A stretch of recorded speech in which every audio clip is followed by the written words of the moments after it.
ನಮಸ್ಕಾರ ಸ್ನೇಹಿತರೆ. ಆಕಾಶದಲ್ಲಿ ಮೋಡಗಳೇನೋ ಇವೆ, ಆದರೆ ಹನಿ ಮಳೆ ಮಾತ್ರ ಬೀಳ್ತಿಲ್ಲ. ಒಣಗ್ತಿರುವ ಬೆಳೆಗಳು, ಬತ್ತಿ ಹೋದ ಕೆರೆಕುಂಟೆಗಳು, ಆಕಾಶದ ಕಡೆ ಕಣ್ಣೀರು ತುಂಬಿದ ಕಣ್ಣುಗಳಿಂದ ಮುಖ ಮಾಡಿ ನಿಂತಿರುವ ಅನ್ನದಾತರು. ಹೌದು, ಇಡೀ ರಾಜ್ಯದಲ್ಲಿದೀಗ ಭೀಕರ ಬರಗಾಲದ ಆತಂಕ ಮನೆ ಮಾಡಿದೆ. ಬರೋಬ್ಬರಿ 27 ಜಿಲ್ಲೆಗಳ 178ಕ್ಕೂ ಹೆಚ್ಚು ತಾಲೂಕುಗಳಲ್ಲಿ ತೀವ್ರ ಮಳೆ ಕೊರತೆ ಉಂಟಾಗಿದೆ. ಇಂತಹ ಸಂಕಷ್ಟದ ಪರಿಸ್ಥಿತಿಯಲ್ಲಿ ರೈತರ ನೆರವಿಗೆ ಧಾವಿಸಿರುವ ಸರ್ಕಾರ ಈಗ ವಿಜ್ಞಾನದ ಬ್ರಹ್ಮಾಸ್ತ್ರವನ್ನ ಕೈಗೆತ್ತಿಕೊಂಡಿದೆ. ಅದೇ ಮೋಡ ಬಿತ್ತನೆ ಅಥವಾ ಕೃತಕ ಮಳೆ.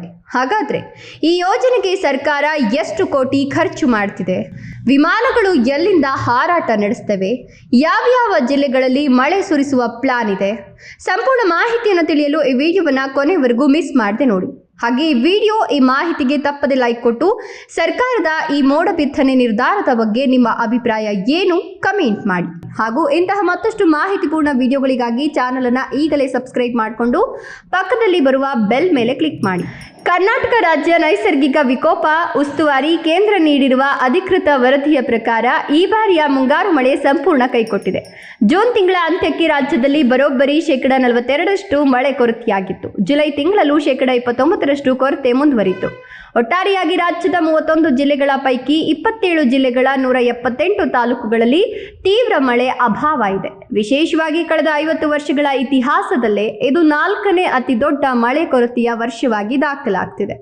ಇಂತಹ ಕಠಿಣ ಪರಿಸ್ಥಿತಿಯಲ್ಲಿ ಕೈಕಟ್ಟಿ ಕುಳಿತರೆ ಇಡೀ ಕೃಷಿ ಕ್ಷೇತ್ರವೇ ನೆಲಕಚ್ಚುತ್ತದೆ ಎಂಬ ಕಾರಣಕ್ಕೆ ಸರ್ಕಾರ ಮೋಡ ಬಿತ್ತನೆಗೆ ಅಧಿಕೃತ ಆದೇಶ ಹೊರಡಿಸಿದೆ. ಸರ್ಕಾರ ಈಗ ಕರ್ನಾಟಕ ತುರ್ತು ಮೋಡ ಬಿತ್ತನೆ ಕಾರ್ಯಕ್ರಮಕ್ಕೆ ಆಡಳಿತಾತ್ಮಕ ಅನುಮೋದನೆ ನೀಡಿದೆ.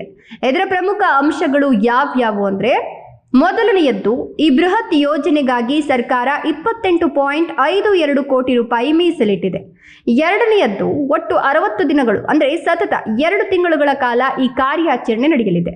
ಮೂರನೆಯದ್ದು, ವಿಶೇಷ ವಿಮಾನಗಳ ಮೂಲಕ ಸುಮಾರು 200 ಗಂಟೆಗಳ ಕಾಲ ವೈಮಾನಿಕ ಹಾರಾಟ ನಡೆಸಿ ರಾಸಾಯನಿಕ ಸಿಂಪಡಿಸಲಾಗುತ್ತದೆ.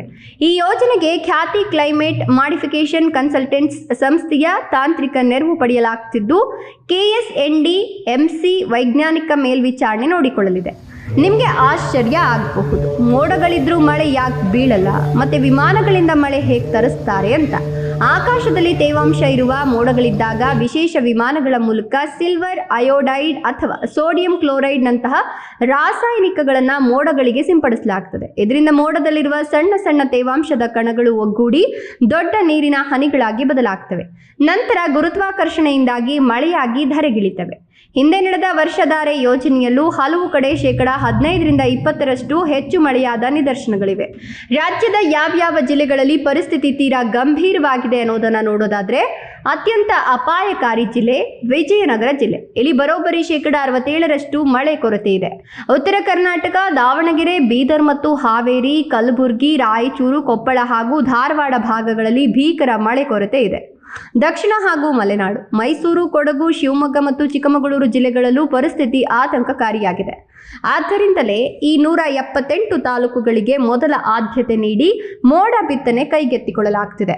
ಬರಗಾಲದ ಸಮಯದಲ್ಲಿ ಕೈಕಟ್ಟಿ ಕುಳಿತು ನಷ್ಟ ಅನುಭವಿಸೋದಕ್ಕಿಂತ 28 ಕೋಟಿ ವೆಚ್ಚ ಮಾಡಿ ಪ್ರಯತ್ನಿಸೋದು ಅನ್ನದಾತನ ಹಿತದೃಷ್ಟಿಯಿಂದ ಅತ್ಯಂತ ಸೂಕ್ತ ನಿರ್ಧಾರ.